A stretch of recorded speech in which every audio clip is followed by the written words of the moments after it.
Carolina Classic boats are well known for their build quality, rough water handling, and fishability. Join me as we take an in-depth look at one of their most iconic models, the Carolina Classic 32.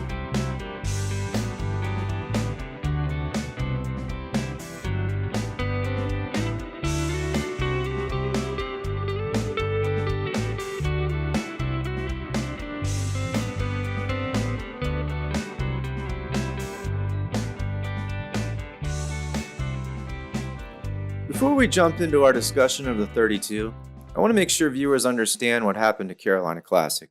In 2011, Albemarle owner Scott McLaughlin purchased Carolina Classic from founder Mac Privett. This was a time of serious financial difficulties for everyone, especially boat builders. Carolina Classic and Albemarle had a lot in common, and the sale was a merger of sorts, although the names remained unchanged for now. Production and resources could now be shared at great savings. This relationship progressed in October of 2015 when both brands were merged into one brand, Albemarle, the Carolina Classic. To consumers, the shortened name Albemarle has stuck, and the brand is commonly referred to as simply Albemarle, which brings us back to the Carolina Classic because it's actually still in production. The best hulls from each of these two builders were saved and continue to be produced today. The 32 is one of those hulls. But keep in mind that Albemarle, prior to the full merger in 2015, had their own 32-foot boat, which was an altogether different hull. So if you are looking at a Carolina Classic 32 or a post-2015 Albemarle the Carolina Classic 32, they are basically the same boat, drawing their heritage back to the very first hull that was finished in 2004. The boat you're looking at right now is that very first hull. Now I happen to own this boat, and you're going to see a lot more of it in part 2, but this video is not about my boat per se, it's about the model. So with the exception of the engines, the boats have remained consistent over the past 15 years. Now of course you have some interior changes and features and options, but for the most part, it's unchanged. If it ain't broke, you don't fix it. The Carolina Classic 32 Express, as I've said, debuted in 2004. Rumor has it that the biggest concern at the time was her speed and performance. Just how fast would she go with the Cummins 6BT engines? Now we haven't discussed specs, but this is a heavy boat and it has a deep V. Now we're going to get into those specs later. This type of model takes a lot of power to push. You have to make some compromises for that amazing ride. So the answer to that speed question is a 28 knot top speed with a cruise of around 23. Fuel burn at cruise is around 32 gallons per hour, giving a fuel economy rating of around 0.8 nautical miles per gallon. As it is now, back then, that was a time when speed was king. I'm sure for marketing purposes, they wanted higher numbers. But no one buys a 32 to run fast. You buy it to fish and get you home in the worst seas.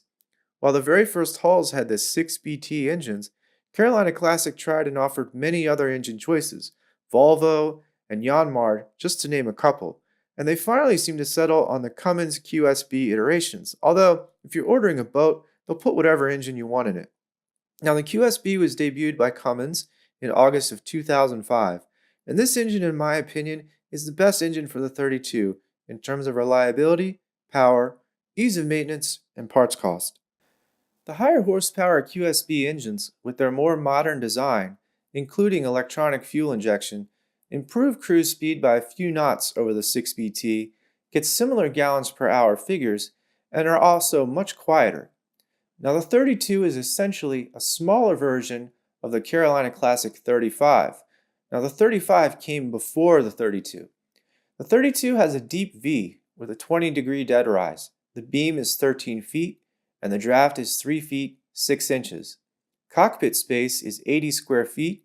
Fuel capacity is 355 gallons, held in 3 tanks. Freshwater capacity is 50 gallons, and she will hold 15 gallons of wastewater. Fully loaded, she weighs around 24,000 pounds. The 32 is a liner boat, part of a 3-piece construction process, all made of fiberglass, with the exception of the stringers, which we will get into later. You can see from this cutout, made for a transducer install, how thick the hull is. The hull is hand-laid 24-ounce woven glass and chip strand mat. This photo shows the actual hull mold used for the 32 Carolina Classic. The hull was designed by Lou Cadega. Cadega wasn't asked to design a boat with a certain cabin size where the ride might be compromised in favor of the interior. Instead, he was instructed to design the best riding boat, and that is exactly what he did. Continuing with the hull construction, on top of the hull, the liner provides the stringer system. Now, as I've said before, the stringer system is the only place that you will find wood in the hull and the hull sides. It serves only to set the general shape of the resulting stringer system. It's encapsulated in fiberglass, so you will never have to worry about it. The deck layer is glass to the stringer system. This ties the entire structure together, increasing the strength of the hull. A final cap rounds out the construction. In part 2 of this video, we're going to take a look inside my boat and do a walkthrough and show you all the features of the boat. And then we'll end up having a few videos of the boat handling around the dock and running out in the ocean. So thanks for watching and stay tuned for part 2.